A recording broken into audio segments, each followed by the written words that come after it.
Hello there guys, Francis Gray here and welcome back to part 2 of the Olga the Android resin kit build.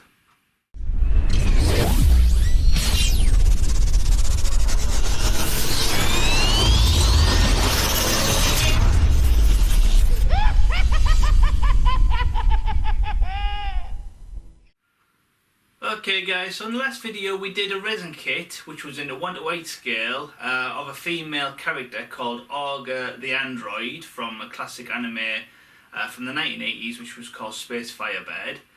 So in the last video we basically took the kit from its raw kit form. Now there was some problems with this kit. There was some really bad, deep, horrible seam lines that needed a lot of attention, and there was also the odd little part of resin that hadn't fully cured in the kit.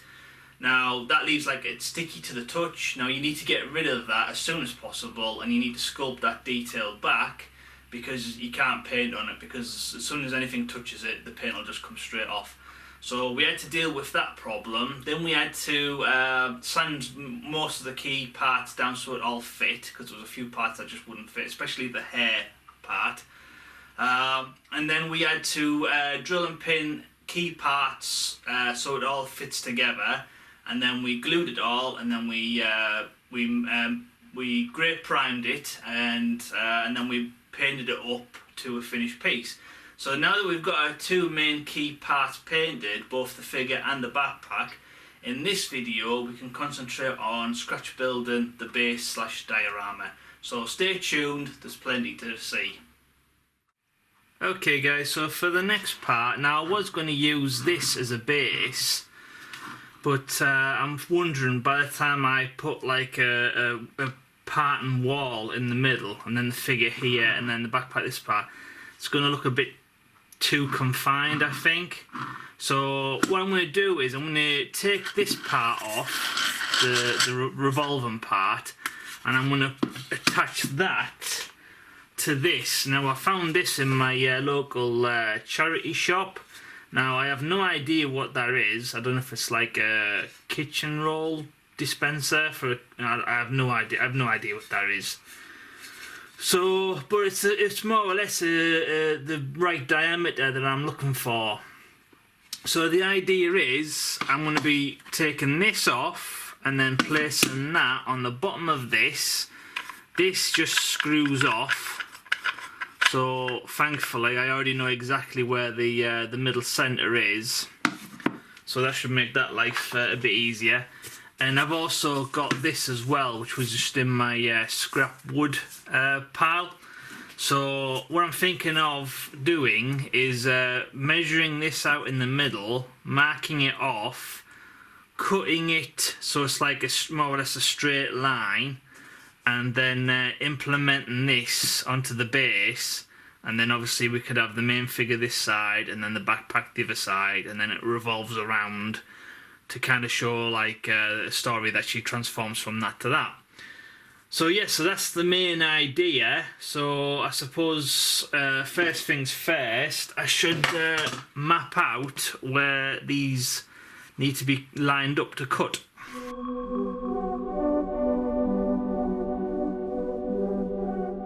Okay guys, so got our connection lines, so now I need to map out a straight line and then think about cutting these out.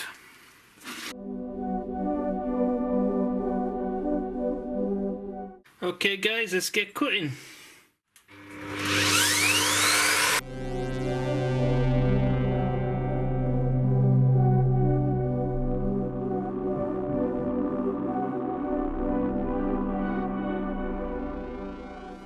Okay guys, so I'm going to go ahead and I'm going to use basically this image, sorry this one here, to try and replicate this door. I think it's a door anyway, for the character. So I need to roughly map out what needs to go where on this piece of wood here. So it's going to take me a bit of a while, but hopefully I can make it work.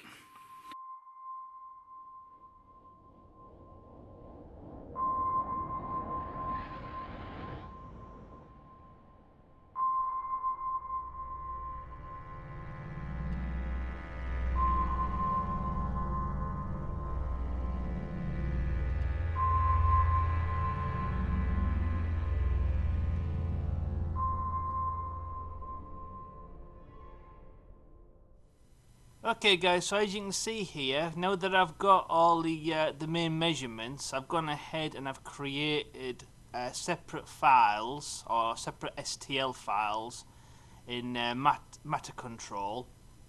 So these can go ahead and be printed. Now obviously I'm not going to fit all this on the print bed, so I'm going to have to split this up into sections. So section A, section B, section C, section D, section E. So I'm going to go ahead and I'm going to print all these off, and then I can show you the finished results.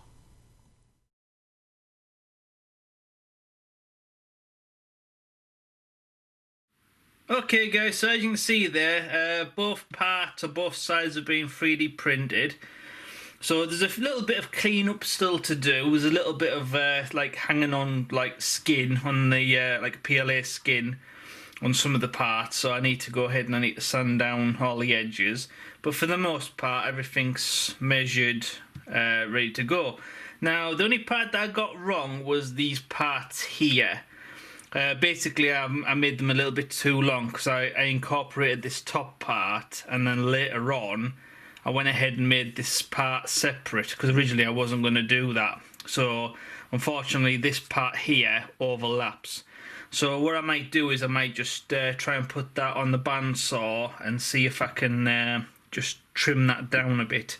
But for the most part everything's ready to go. So I suppose the next stage is to clean up some of the ends.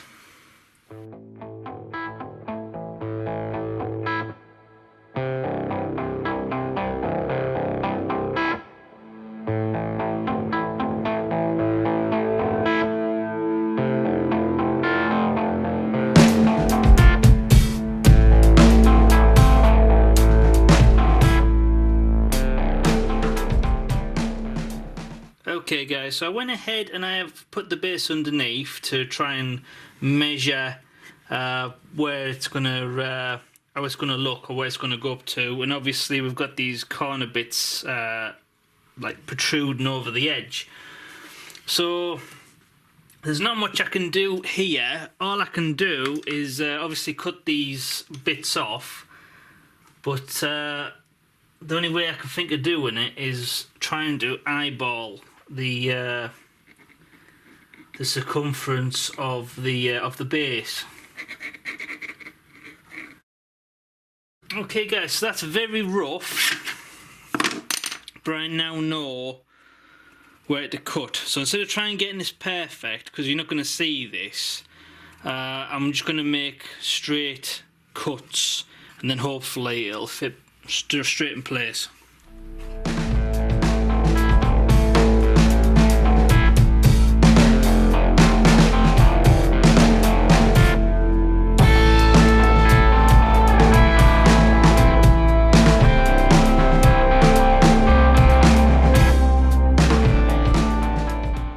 One hour later.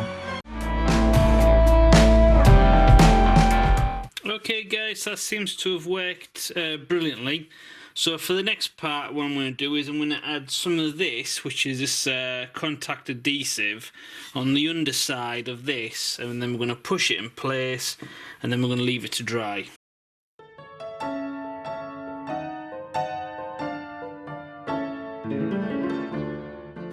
Okay guys, so I've got a couple of these off-cut corner bits, so I might go ahead and I might just stick these in amongst the sides there, just to basically add a bit of volume.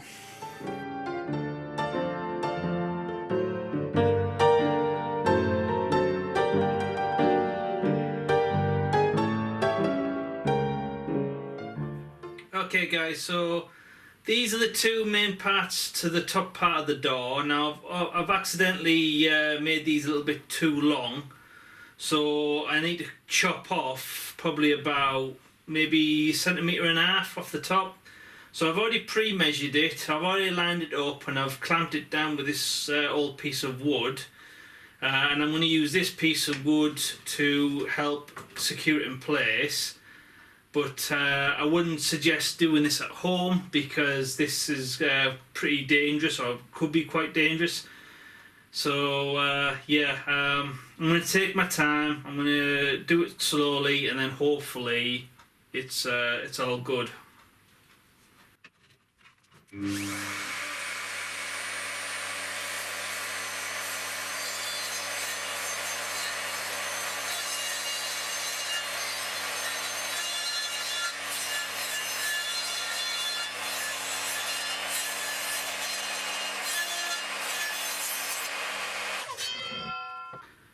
Okay guys, so as you can see there, that worked out pretty okay.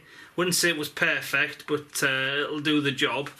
So yeah, if you're going to do this at home, please be careful. Please take every safety precaution that you can, because well, frankly, I'm a bit of an idiot, so yeah. Okay guys, so for the next part, now this part here is obviously we've got the two triangles, this rectangle, and then we've got this circle part here. So while we've got the main base drying, this is probably a good opportunity to start gluing some of these key parts in place. So to start things off, I'm just going to use this just normal contact adhesive, and we're going to try and map out as best we can.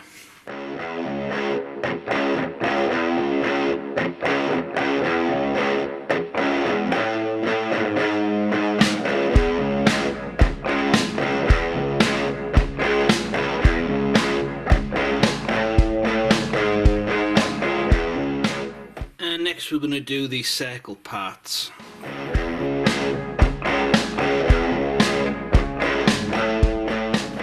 Okay guys, so now that these are nicely dried, so for the next part I can go ahead and we can glue these into position here.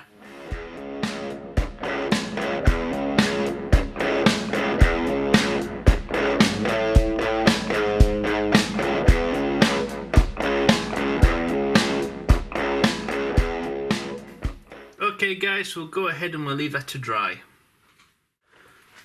Okay guys, so for the next part I'm going to go ahead and I'm going to glue these top parts in place as well.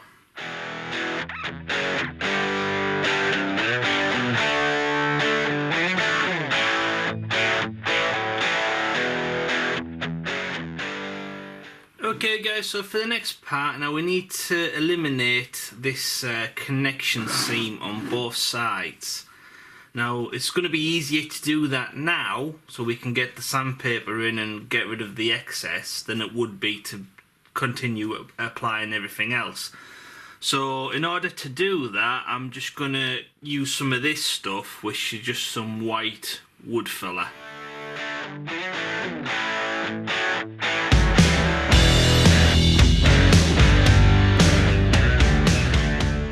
Okay guys, so while this is drying, I'm just going to go ahead and I'm just going to glue some of the side bits. Now I'm only going to do this side because these have to sit flush to the base, and I've just realised that on this side I've obviously stuck these, and that'll knock it out. Even if by a couple of millimetres, it'll knock it all out. So I need to remove this, and I need to remove this down here.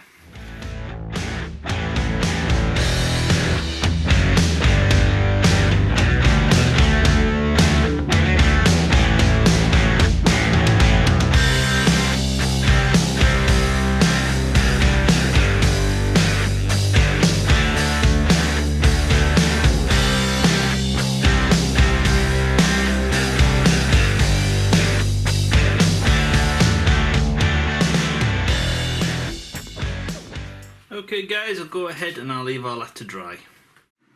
Okay guys, that seems to have worked really well, so we'll do the same on the opposite side.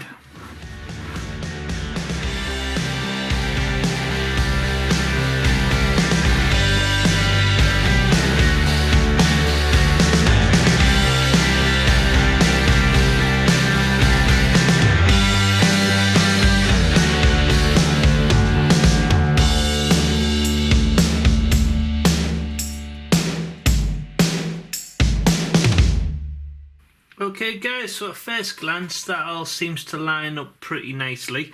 So I'll go ahead and I'll leave this side to dry, and then next stage we can start sanding down this seam line. Okay guys, so now that these parts are all glued in place, I'm going to take a little bit of sandpaper and I'm going to smooth this down.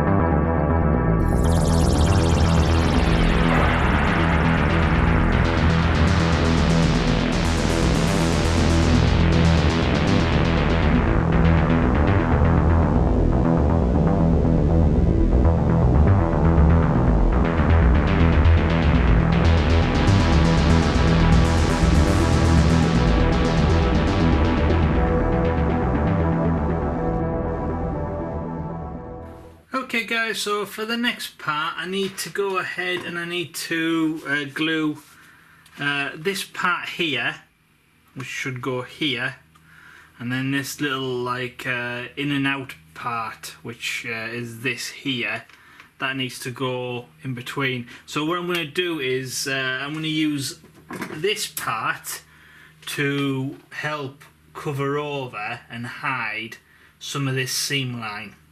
And then also that'll also give me the correct measurement for the part behind as well.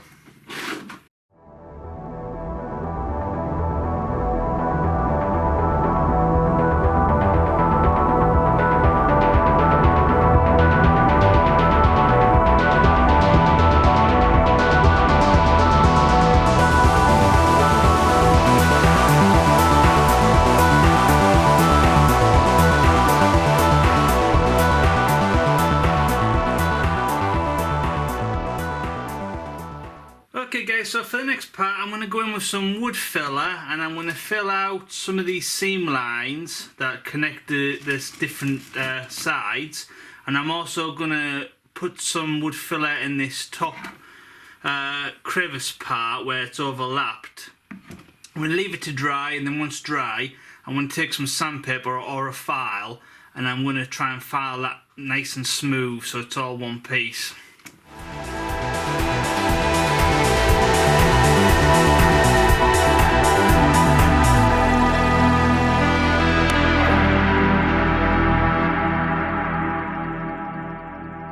Okay guys, so we'll go ahead and we'll leave that to dry.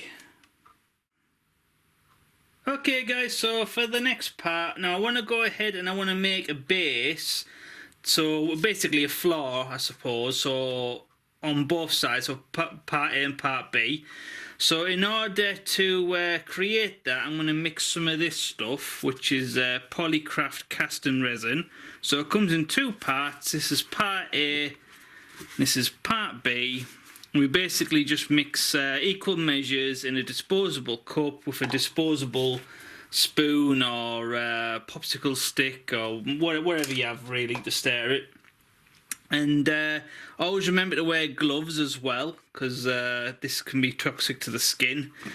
So yeah, so I'm just basically going to mix it, pour it in both sides. Obviously this is just to stop any leakage. So if it does leak over the side or come out from underneath, then it's nicely contained, so I don't have to worry about it so much.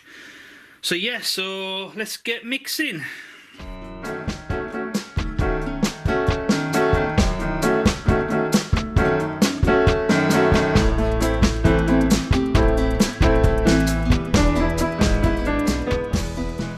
Okay guys, that looks like it's not a bad job that.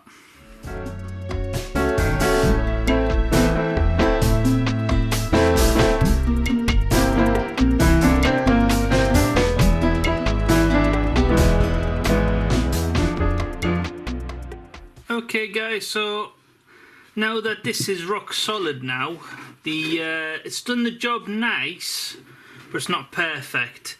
For example, I don't know if it'll show up on camera, but it's not completely smooth.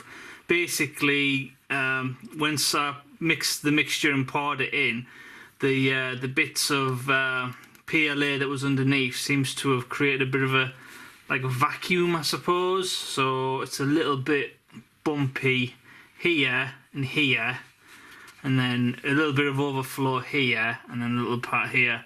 In hindsight, I probably should have poured this on here, because I know that this is nice and straight, but I didn't. I poured it on the circular one, which is not even. It's my fault. I should have thought of that prior. But it's nothing we can't fix. So for the next part is we need to sand this and try and get it as smooth as possible.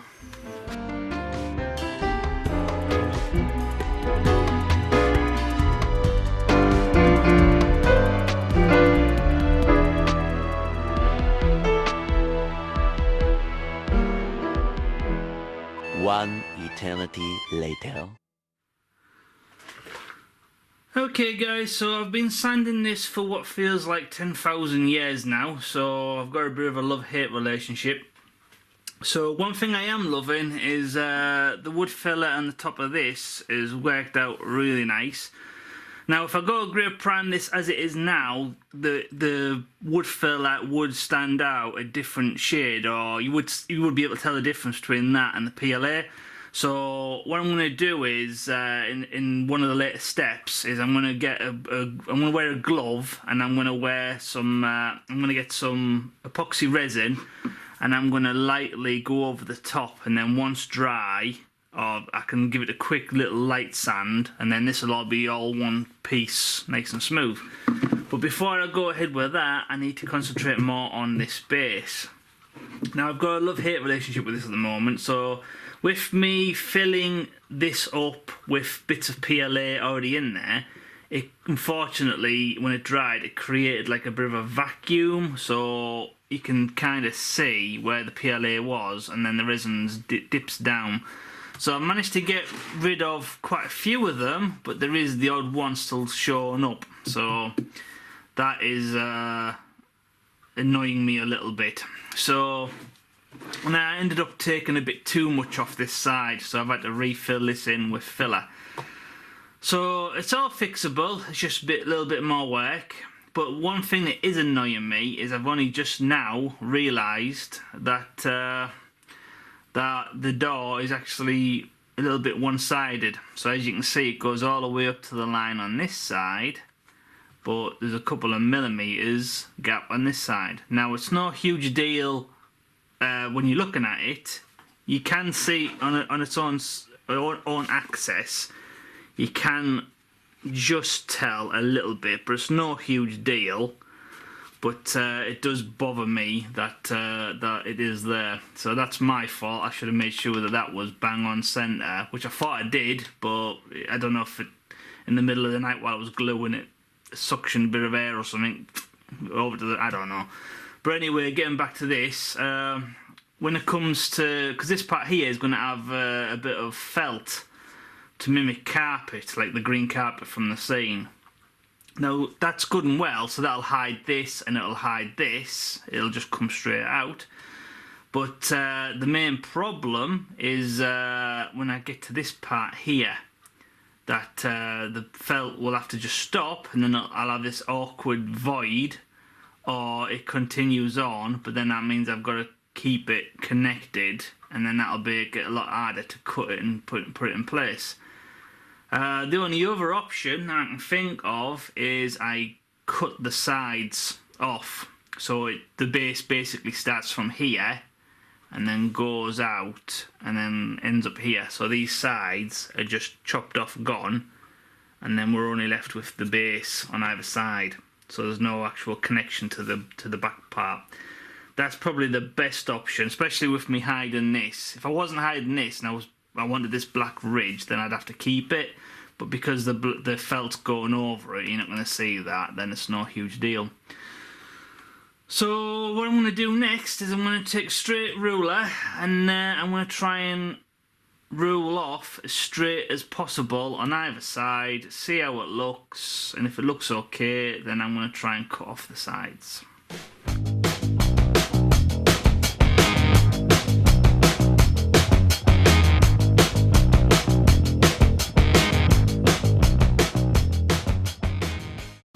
Okay guys, at first glance that looks to be okay. I now need to think of a way that I can carefully cut all that off and it will be nice and flat and nice and flush. So yeah, stay tuned. Okay guys, so I've racked my brains on this one and nothing else is really gonna work. Looks like I'm gonna have to go in with a hobby saw and take my time and try and get it as straight as possible. Now this, going through resin and wood, this will probably take me a long time, so I'm going to spare you the fast forward footage because it's not going to be interesting. It's just going to be this going really fast. I'm going to go ahead and I'm going to cut off both sides and then I'll show you the finished results. 2,000 years later.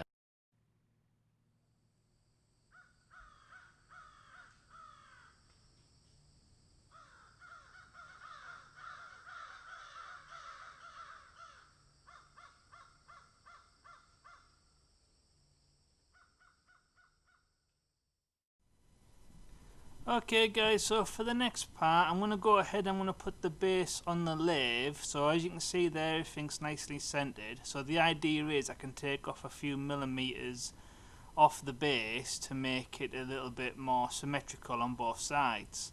So I've gone ahead and I've put one end of the base in the chuck and the other side in the tailstock, so hopefully it'll all be nice and level and ready to go.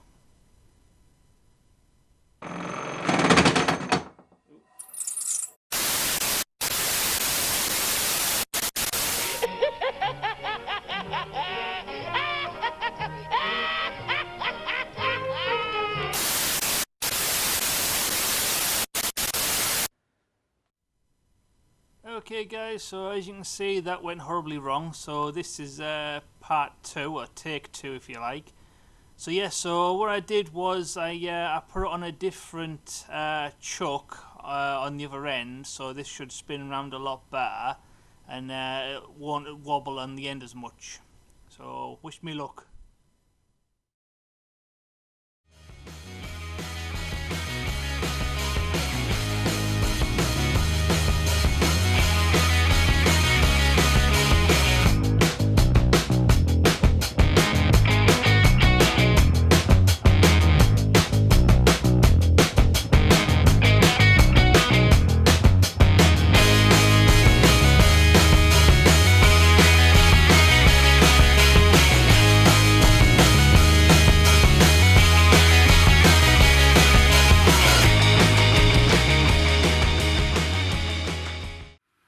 Okay guys, so with this getting caught in the lathe on take 1, it cut a big massive gouge on this part here, and then there was another part here as well on the other side. So what I've decided to do was I re-put this file that I created back into Matter Control, and I printed off the same thing, but this time 3mm wide rather than 5mm wide. So the idea is I'm going to glue that to the front. Now as you can see, it overtrudes the rest of the base, so it actually makes it look more like a door. So I actually think I prefer this. So yeah, so what I'm going to do is I'm going to glue this in place, and then I'll also do the back part as well. And then hopefully that'll be a Bob Ross happy mistake.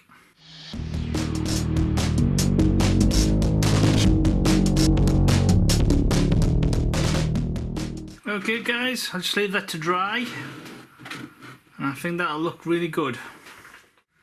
Okay guys, so for the next step, so as you can see there that this is worked out really nice. So I want to go ahead and I want to add a coating of resin on the top of this, so once dry I can give it a little light sand and then that'll all seem like it's all one piece. So what I've did is I've basically just put out a bunch of epoxy resin, part A, part B. I'm now going to mix it together and I'm going to take it on my finger and I'm going to run it on the top, and I might do the sides as well.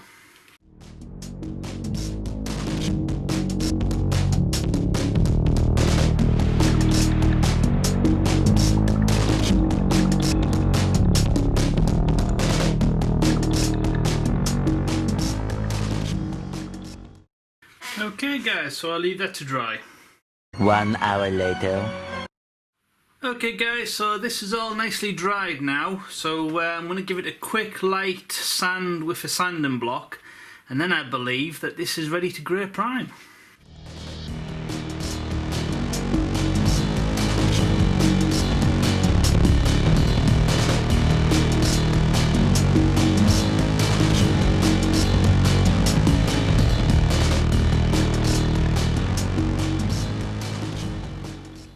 Okay guys, so as you can see there, it's all been grey primed and it's all more or less the exact same scene on either side, so that'll be a nice illusion from backpack to actual figure. So there's a few little imperfections that needs fixing, and I'll go ahead and I'll do them before the next video. Nothing too major, it's just a few little bits that need sanding or a little bit that needs filling in, but for the most part the base is done. So this video is getting a little bit on the long side now, so I thought I'd call this part 2 done. So please join us back to see part 3, where we'll be white priming this, we'll be painting up all the main key colours. We'll also be adding like a little bit of felt, green felt to the both sides of the bottom to make a carpet, and we'll also be drilling and pinning the figure and the backpack in place, and then hopefully we've built it up to a finished product. So if you've liked this, please smash that like button and share on Facebook and Twitter, because it helps new people find the YouTube channel, which I'm always appreciative of. Thank you for your help. If you have any comments, comment below and I'll get back to you as soon as possible. And don't forget to subscribe and hit the notification bell so you don't miss out on future builds. So once again, I'm Francis Gray and this is part 2 of the Orga Android resin kit build diorama, and thank you for watching. See you next time. Goodbye.